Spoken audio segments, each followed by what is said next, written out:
Alhamdulillah wa salatu wa salamu ala rasulillah amma ba'd. Assalamu alaikum wa rahmatullahi wa barakatuhu, brothers and sisters. I'm excited today. I'm so excited. This is a topic I've been saying let's do for a very long time. It's a very juicy topic, inshallah. You guys are not going to want to miss this one, inshallah.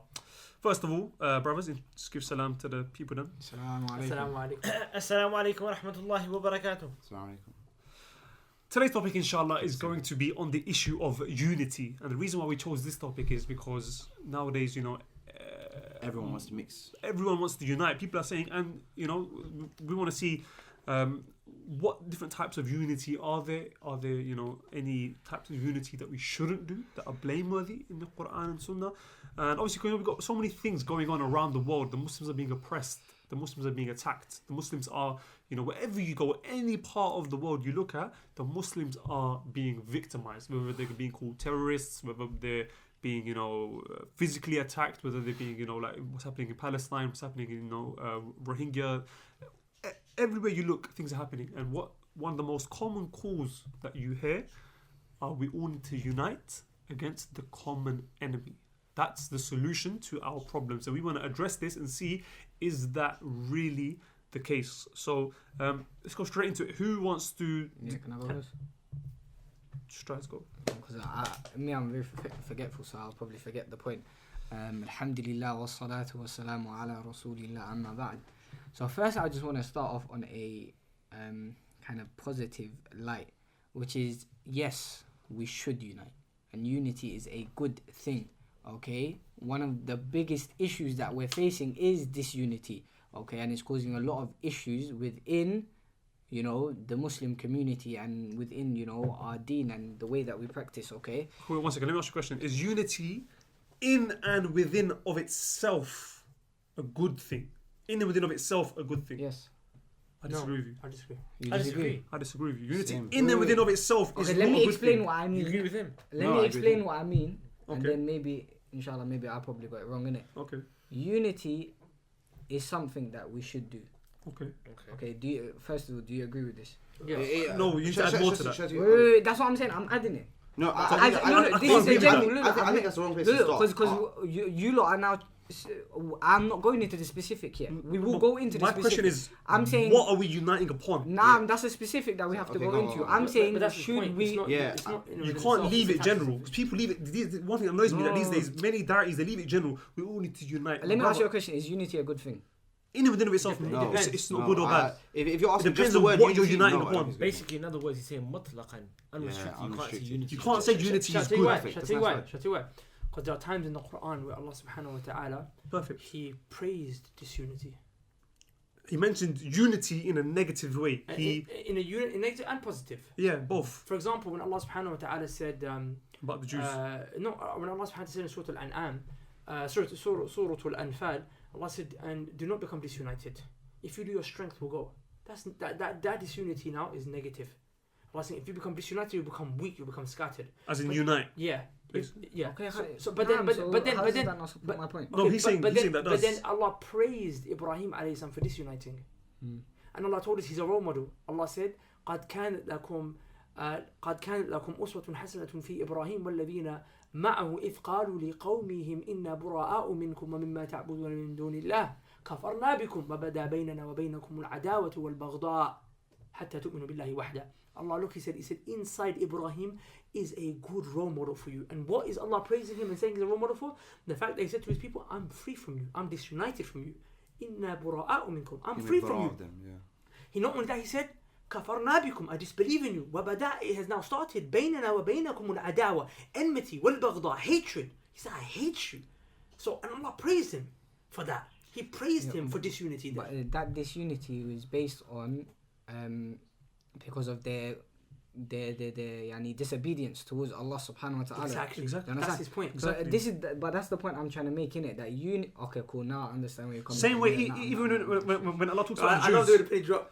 When Allah talks about the Jews in the Quran, and He says they seem to you united, but their hearts are disunited. And if you look at the type of unity that's being called to today, if it's not this very type of unity where let's appear united because we have a common enemy, But deep down, our hearts are disunited. You're Shia, I'm a Sunni. You know, their hearts are We hate each other, disunited. really. There's a Brelvi and there's a Deobandi. They don't like each other. People are saying, no, we all need to unite, and that's where the solution So I want lies. to dip another question in there, yeah? Faddal. So, okay, why do you think is now the cause of this notion of we need to unite upon everything? By the way, to make it clear, now we're all agreed upon that unity is only good if it's based upon The truth. and, Sunnah. Yeah, And the evidence for is- that, yeah. the evidence is for that. If you look at whenever unity is mentioned in a praiseworthy manner in the Quran, it's always mentioned with something. because we know that al-wala wal-bara is based on love and hate. So our unity is also based on truth. Yes, same way when Batil. Allah says, hold on to the rope of Allah. And then he says, do not disunite. He didn't say, don't disunite. He said, hold on to the rope of Allah. So if you're not holding on to the rope of Allah, which the Mufassirin explained to be the Quran, and obviously And the by Sunnah. default the And the Sunnah Sunnah, comes yeah. into that, then how am I supposed to unite with you? With all due respect, if you're out here saying, you know, Ya Muhammad and Ya Ali, and you're calling upon, you're doing istighatha.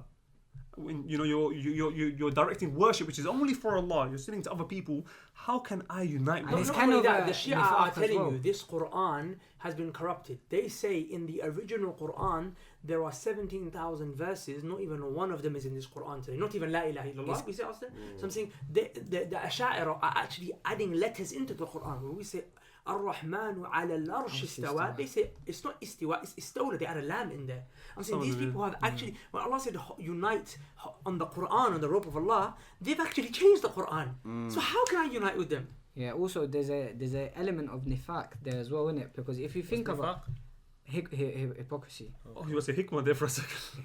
Hypocrisy, yeah. Because if you think about it, these people that are saying let's unite upon everything, yeah, whilst this guy is worshipping idol and we're trying to worship Allah subhanahu wa ta'ala, in their hearts they know that we're divided.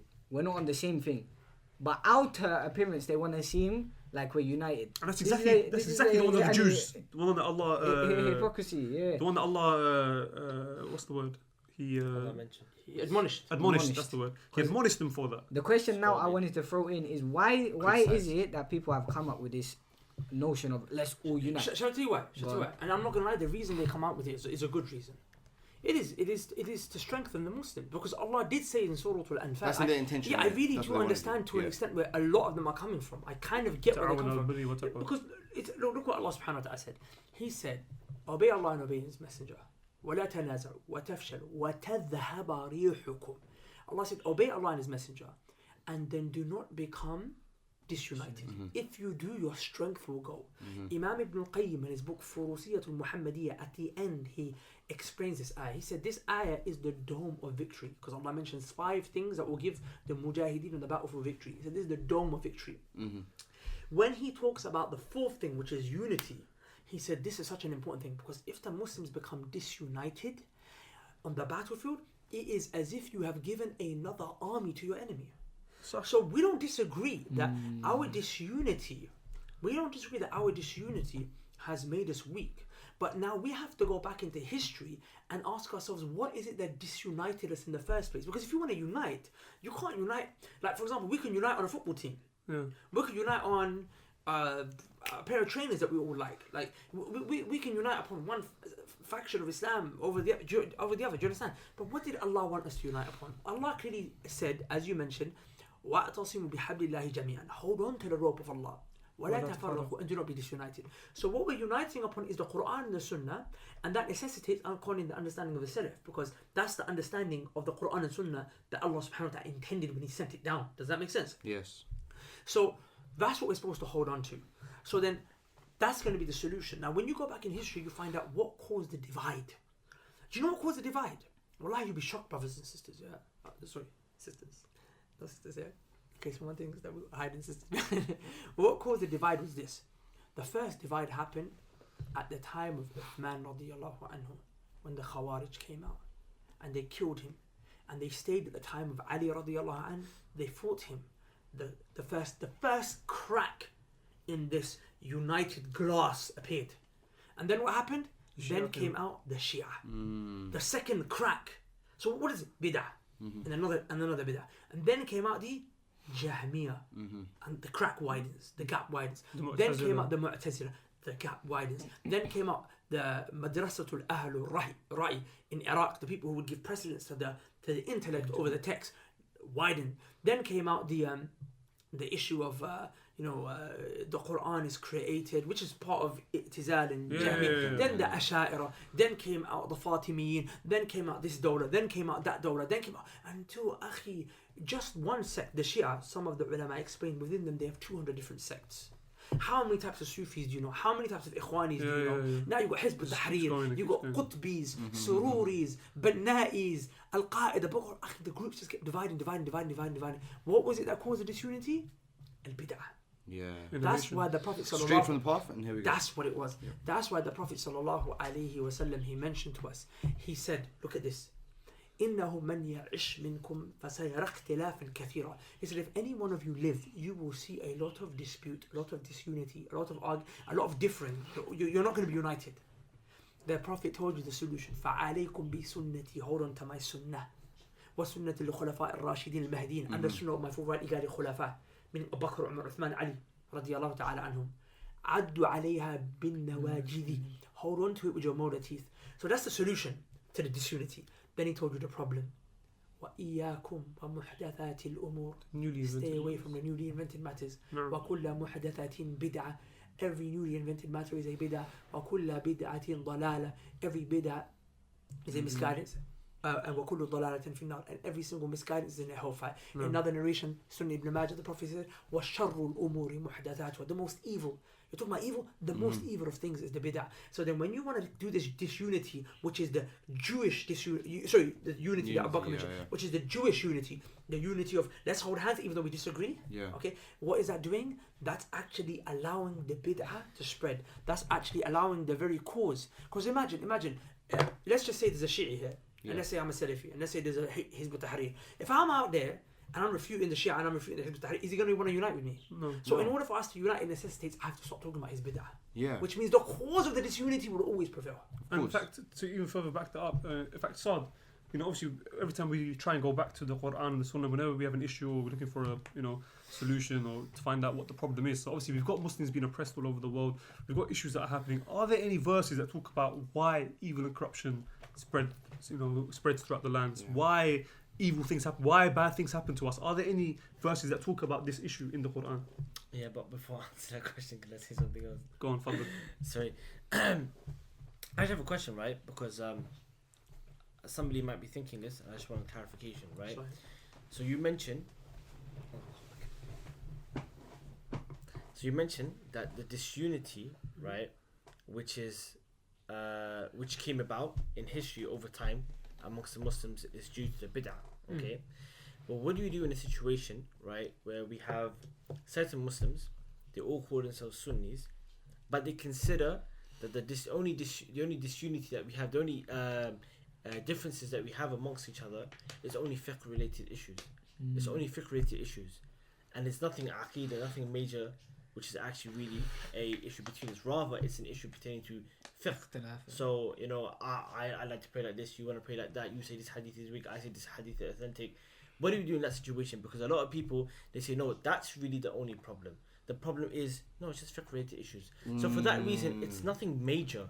We can actually unite and hold hands with one another. Yeah. So you can be a Sufi, you can be a Deobandi, you can be an Ikhwani, you can be this, I can be that. But our difference is just fiqh related issues. The fact that you're saying you're Deobandi, you're Barelvi, you're this and that necessitates that is Aqidah based issues, because the reason why these groups give themselves separate names is to distinguish themselves and say, look, I believe Allah's everywhere. And you don't believe Allah's everywhere? Shall I tell you why he's getting that? I understand his point. But what he's trying to say is right now, an Ikhwani will genuinely believe he's a Sunni. Yeah. Is that what you're trying to say? Everybody will say, نحن أهل السنة والجماعة. But they won't call you a Sunni, they'll say you're a Wahhabi. No, he's talking about them. He was trying to say, look, when an Ikhwani stands and he sits next to an I make it easy for you, right? Take everyone, a Barelvi, take a Sufi, take a Deobandi, take a Ikhwani, take all of them, Maturi, take all of them. They all consider themselves to be Sunni. Yeah. They all give themselves the title Ahlul Sunnati wal Jama'ah. There's one way to refer. So I say to look. And for that reason, because they have that concept in their head that really, right, the Aqidah thing is nothing major. There's one way to refute that. It's just a fiqh related. Okay, but if it's the Bandi and the Barelvi, I'll say, okay, if you celebrate Mawlid, put your hand up. The brother you put his hand up, and the when he asks, is that an Aqidah issue? He'd be like, yeah. I'll be like, there you go, your Aqidah is not the same. Shall I tell you one That's nice? just one example. Shall I tell you one nice, easy way to refute that? Because this Shubha has been refuted a long time ago by the scholars. Go on. Okay, the Prophet ﷺ said, my Ummah will divide into 73 sects, only one will be guided. They've just affirmed that they're different sects. Deobandi, Barani, Ikhwani. So they both think that the other one's not the safe sect. Yeah, because some people believe that the safe sect can be three. Who believes that? Imam Safarini was he said it's Ahl Hadith. He said Ahl Hadith, Ash'ari, Maturid. But then this was refuted because the Prophet ﷺ, his statement takes precedence over the statement of the Sheikh. Yeah, of course. He said there's only going to be one. So you can't have three. It's not Trinity, 3 and 1, 1 and 3. It's one. Do you understand? And that's the reality. And I believe a lot of the times, the reason why these people are claiming that we're Ahl Sunnah is because they've never studied the Sunnah. Now coming back to the question I asked earlier, Saad, because one of the reasons why we're talking about this is because people are saying, look, people are dying, Muslims are being oppressed, Muslims are in this country we've got Prevent, they're oppressing the Muslims in Gaza. The Muslims are being oppressed. You've got Rohingya Muslims are being attacked. Palestine, everywhere you see Muslims being attacked. Why is this happening? What is the cause? Can you give something, shed some light using the Quran? Are there any verses that talk about evil and corruption? Talk about sins? Let's give the answer away. Talk about why these things are happening. So I was talking to I'll beep it out, Mr. Wafi, right, about this just yesterday. This concept of calamities coming our way, trials and tribulations coming our way. What is the reason for that? Why is it that these trials and tribulations are coming to our lives? Why is it that we're suffering? Why is it that people are going through all of these problems? And it's simple, as Allah subhanahu wa ta'ala mentioned in many places in the Quran, many places, that the reason why these afflictions come to us is because of that which our own hands have brought forth. It is because of the sins that we've accumulated. It's because of the disobedience that we come with. And in fact, what's even powerful is that in one of the ayat in Surah Al-Shura, Allah subhanahu wa ta'ala mentioned, at the end of the ayah, He said, وَيَعْفُ عَنْ كَثِيرٌ. But for a lot of the sins that you actually did, I forgive you for it. Yeah. Which means, if you really think about it, right, and for me, it always amazes me, that the problems that have occurred to us, right, as a ummah, it's only because a few of the sins that we have done. Because the majority of it, Allah subhanahu wa ta'ala, He forgave us for it. He's forgiven us for it. So now the question is, if our problems have come to us because of our own sins, then what is it that we need to fix? What is it that we need to do in order to uplift that sort of humiliation and that oppression and those problems?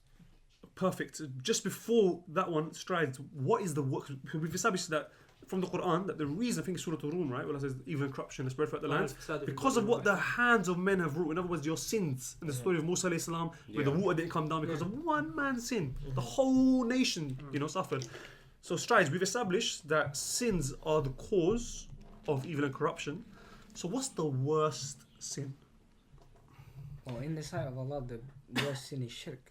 And after that? Associating partners with Allah.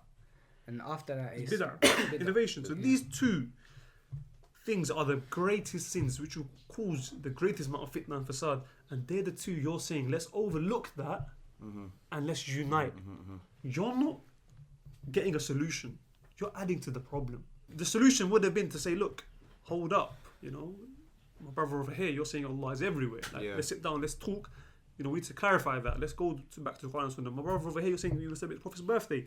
You love the Prophet, I love the Prophet too. Let's sit down, let's talk. Are we allowed to celebrate the Prophet's birthday? Let's look at it from an evidential perspective, Enjoying the good and forbidding the evil. That's the route we should be going down, but we're not. Rather, people are saying, let's unite.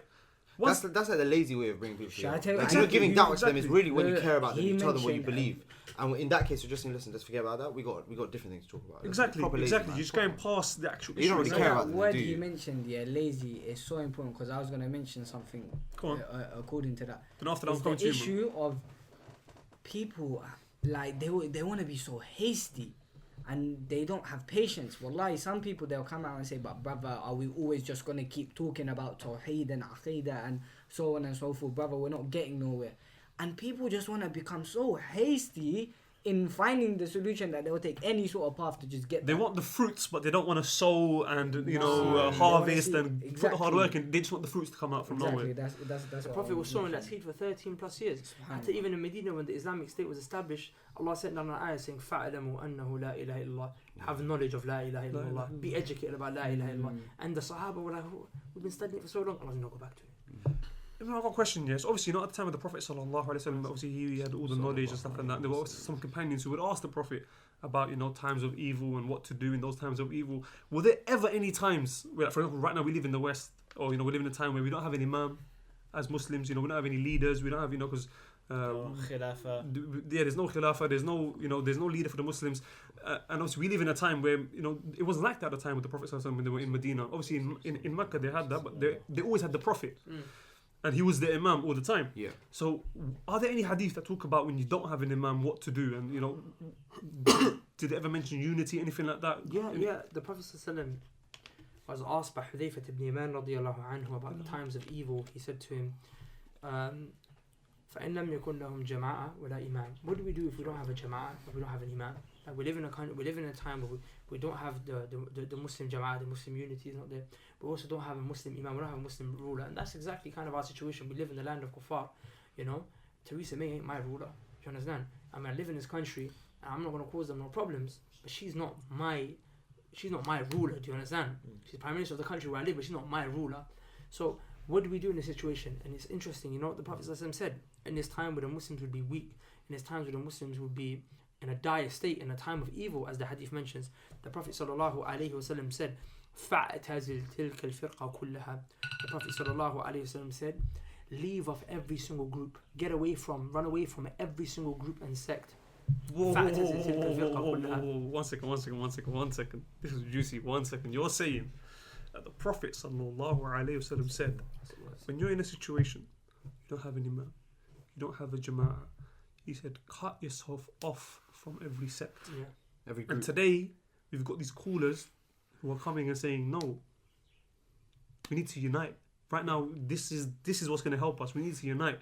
Hey, you got the Prophet saying to you, cut off every sect, from every single sect. Yeah, so what's interesting is that just before that, when Hudayfa asked about the times of evil and what would lead to the times of evil, it's interesting because he said these callers, these du'at are saying unite. The Prophet actually said in the hadith that the evil will come.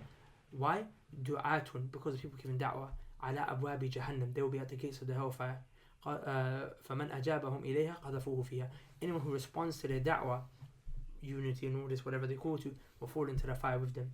It's interesting because the Prophet ﷺ, not only did he say to them, stay away from all these groups and sects, he said, go back to the root of the tree and stay there, hold on to it even if death comes to you. What's the root of the tree? The foundation of the religion. Quran, Sunnah, bifahmi salaf al-ummah, according to the understanding of the Salaf. Because the Quran and Sunnah is understood only how the Sahaba understood it. Every other interpretation is wrong. And the Sahaba are at the top of the list of the Salaf. So go back to the root of the tree. Because what did Allah, does that make sense? Go back to the issue of Tawheed. What did Allah subhanahu wa ta'ala say in the Quran was an example of a tree? La ilaha illallah. كلمة طيبة كشجرة طيبة أصلها ثابت وفرعها في السماء. The example of La ilaha illallah is the example of a tree. Its roots are firm in the ground, and its roots are firm in the ground, and its branches go high into the sky. So go back to the root. Go back to La ilaha illallah. SubhanAllah. And even the hadith when we went through Ustad, when he mentioned, and unite upon that. Start again because we've become disunited. Let's rebuild the Jama'ah. Go back to square one. Go back to Tawheed. Go back to Sunnah. Go back to these basic things. You're saying, brothers, you guys are basically on the basics. We need to talk about the big. My brother, we need to come back to the basics because people don't know the basics. That's the problem. In fact, there's a hadith when the Prophet said, there will come a time when if you become involved in Ina, which is a type of trading, where you're trading under the guise of riba. Yeah. It's really riba, but they're acting, and a lot of Islamic mortgages these days are exactly that. Yeah. They say, oh no, it's just trading. But in reality, what you're doing is riba. And the Prophet said that when you start to engage in Ina, and when you when you start chasing when you start chasing the tail of the cow, which the scholars explain to me, you start chasing after the dunya, and you become pleased with agriculture, and you leave off jihad. Your profits and your you just become happy with dealing with yourself, and that's it, your own money and this and that, and you leave off jihad, obviously, which is in a situation where jihad is there in the first place. Correct conditions. What did the Prophet say after that? If these things happen, Sallallahu alaykum dhulla. Allah will send upon you oppression, dhulla, like Humiliation. humiliation. Allah will humiliate you and He will not remove it. Are we not in a situation right now where we're being humiliated as Muslims so much and it's not being removed? It's showing how much money do you guys donate? How much money is sent to Syria, to Palestine? Every single week, it's in the millions, it's in the billions if you look at it. All these countries are sending aid. It's not making a damn difference. Nothing's changing. Things are getting worse. You're sending billions. Your money's not making a difference. And guess what? It never will. Why? Because the Prophet didn't just leave it there. He gave us the solution. He said to you, Allah will humiliate you. He's not going to leave it. And then he said, until you come back to your religion. He didn't say until you unite, until you hold hands. He didn't say until you start voting. He didn't say until you start doing all these. He said until you come back to your religion. Come back to La ilaha Abu Bakr illallah. has a very important question now. Faddal. Whose understanding of the religion? Because the Barelvi say, I am on the religion. The Shia will say, I am on the religion. The Ikhwani, the Hizb al-Tahrir will say, this is the religion. It's important because there's a narration in the Muslim, not the Musnad, Imam al-Tabarani, rahimahullah, he narrates it in one of his kutub, either his Kabir or his Awsat or his Saghir, one of them. But it's an authentic narration. He mentions that the Prophet sallallahu alayhi wa sallam said, Tarji'u, return back to, ila amrikumul awwal, Go back to your original affairs. Who the awwal, the first? Who are the awwaleen? The Who are the Sahaba. first? In the Quran, Allah said, والسابقون الأولون, that at the top of the list, الأولون, the first, were the Sahaba, المهاجرون والأنصار, No. the Sahaba from Mecca and Medina, والذين اتبعوهم بإحسان, and those who followed them in good. No. So return back to religion, meaning return back to the original religion, the religion of the Sahaba, which is what we call Salafiyah. That's what Salafiyah is. Even the hadith you mentioned of the 73 sects, the Prophet said, they asked, Ma ana alayhi who, wa are ashabi. who is the saved sect that will go into Jannah? The Prophet said, those who are upon what I'm upon and what my companions are upon. Sahih. So my question is to you, my brother, And by the way, that's what Salafiyah is. No, don't add to it. Don't listen to what anyone else told you. Salafiyah is that. Salafiyah means those who came before. Salafiyah means sabiq, means awwal. follow the first 3 generations. And that's the word Allah uses in the Quran. If you open up the Arabic dictionary, what does salaf mean? It means it will say to you sabiq. Sabiq. That's the word Allah used to describe the Sahaba. Sabiqun. Those who came before. Those who came first. There's a simple test for this. Look, did Abu Bakr radiallahu anhu ever celebrate Mawlid, for example? No, he didn't. So straight away, you need to ask yourself a question. Am I from this sect that the Prophet said are upon what I'm upon and my companions are upon? We're saying, bro, we're not going to celebrate. We love the Prophet, but we're not going to celebrate his birthday. Why? Because the Sahaba didn't do it. The Prophet himself didn't do it. We want to be under this hadith and be upon what the companions are upon and what the Prophet's upon. So we're not going to add anything else and add anything new to the religion, especially after there's so many evidences. And that's a whole different another discussion. Example is, you know, The people, Mawlid. these takfirs, they say, you know, oh, you can kill innocent people, whatever. You can explode bombs in the UK. Yeah. And they or maybe they might do it, but they support that. What did Umar ibn Khattab radiallahu anhu say? He said, anyone who you are in a peace covenant with, but you're not in a state of war, and you have an agreement of peace, or you have a contract. He said, if you kill that person, he said, I will kill you. That's Umar radiallahu anhu. Umar radiallahu anhu. So you're not upon. So these people, ISIS, and you know, coming and killing innocent people. Like, you can't do that. You've got a covenant. And you might think, what's my covenant? Hatta the Ikhwanis want to unite. Yeah. What is the very first hadith in Sahih Muslim? The hadith of Jibreel. Okay? The hadith of Jibreel where he explains what Iman is. But the Prophet said, أن تؤمن بالله وملائكته وكتبه ورسله واليوم الآخر وتؤمن بالقدر خيره وشره. The 6 articles of Iman, the 6 pillars of Iman. The hadith has a sabab al-wurud, a reason for why it was narrated. Abdullah ibn Umar, who was the son of Umar ibn Khattab radiallahu anhu, was approached by 2 men from Iraq. They said there is a man who's been preaching this belief about the qadr, about the decree, and he's been playing around with it. Look at what Umar said. He said, tell him I am free from him, he's free from me. He's disunited from him. And he said, nothing from him will be accepted, even if he came with a mountain of gold the size of Uhud. Nothing will be accepted from him until he accepts the qadr. Love. And what did he do? He disunited from him. What did Ali radiallahu anhu do when he saw these Khawarij coming out? What did he do? He put them in a section they own. He said, you can't live with the Muslims. We're disuniting from you. So the Sahaba would disunite when it came to falsehood, and then they would unite when it came to the haqq. So even for everything, we can say the Sahaba, did they do this? No, we've gone over time. We've gone over time, so we're going to end it there. Why didn't talk? We're going to end it there. We're going to end it there, inshallah. You know, alhamdulillah, I feel so good. I feel like I've just got like a Yeah, huge you've got a burden. Boj Alhamdulillah. utrga. Yeah. And you know, so next time, you know, you're there and someone comes to you and says, my brother, we need to unite. Say to him, let the sunnah go forth and this unite. Assalamu alaikum wa rahmatullahi wa barakatuh. Take care, inshallah. And we'll see you in the next channel. Bye. This whole episode, I'm going to play the devil's advocate. Okay, beautiful. I'm going to argue on their behalf. You're going to play shaitan. I'm I've got a quick question though, yeah. Okay, Okay, I'm going to be one just and second. bring their arguments One second. forward. Sisters, how many of you, while you were saying that, thought, look at this misogynist. He's comparing us to mobile phones. I guarantee you that at least 10 of you. No, I say at least 10. Yeah, 10. That's unjust. Come on. He was making a point. Hey guys, I really hope that you benefited from that video. Before you go, I want to ask you a really important question. Have you guys ever thought about studying Islam and seeking knowledge? If not, then I want you to reflect upon this hadith of the Prophet ﷺ. The Prophet said that seeking knowledge is obligatory upon every single Muslim. Of course, that doesn't mean you have to be a scholar, but you have to know the basics in order for you to be the best possible slave and worshipper of Allah that you can possibly be. So we decided to provide a solution for this. You see, many people want to study, but they don't have the means or the resources to do so. So we set up an online institute called the Knowledge College, where you can study Islam from the comfort of your own home. So if you want more information on the Knowledge College and you'd like to sign up, go to the link below, check out the website, and hopefully we'll see you on the other side. Assalamu alaikum.